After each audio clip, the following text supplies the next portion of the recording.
প্রশ্নে বলা হচ্ছে there are 23 poles with a constant distance each pole between each pole, মানে হচ্ছে 23টি পোল আছে, পোলগুলোর মধ্যে যে ডিস্টেন্স সেটা হচ্ছে প্রত্যেকটির জন্য সমান।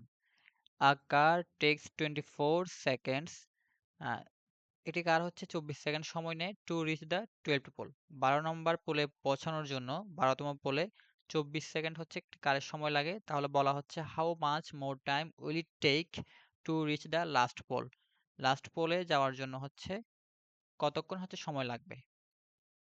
তাহলে আমরা যদি প্রত্যেকটা পোল সমান হয়, এটা যদি ফার্স্ট পোল হয়, তাহলে 12 নম্বর পোলে যাওয়ার জন্য আমার কয়টি পোল লাগবে? 1 2 3 4 5 6 7 8 9 10 11 12, ঠিক আছে? তো 12 নাম্বার পোলে যাওয়ার জন্য হচ্ছে আমার সময় পোল ক্রস করা লাগতেছে কয়টি?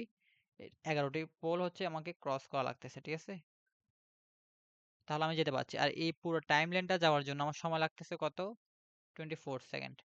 তার মানে কি 11টি পোল হচ্ছে অতিক্রম করার জন্য আমার সময় লাগে 24 সেকেন্ড। এটা প্রশ্নে বলা আছে, প্রশ্নের তথ্য অনুযায়ী। তো আমাকে যেতে হবে 23 নাম্বার পোলে যেতে হবে, যেহেতু এটাই লাস্ট। তাহলে 12 থেকে 23 যাওয়ার জন্য কত সময় লাগবে? জাস্ট 23 থেকে যদি আমি 12 তমটা বিয়োগ করে দিই তাহলে পাবো। তাহলে পাচ্ছি কত? 3 থেকে 2 গেলে 1 এবং 1 11। তার মানে আরো 11টি যেতে হবে। যেহেতু তাদের দূরত্ব সমান, তাহলে ওই 11টি যেতেও কি লাগবে? সেম টাইম লাগবে। যেহেতু দূরত্ব সমান, তাহলে এখানে কত রাখবে? 24 সেকেন্ড।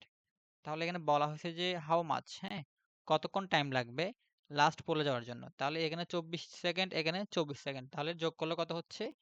48 সেকেন্ড। তাহলে টোটাল টাইম লাগবে কত? 48 সেকেন্ড। আনসার হবে গ নাম্বার।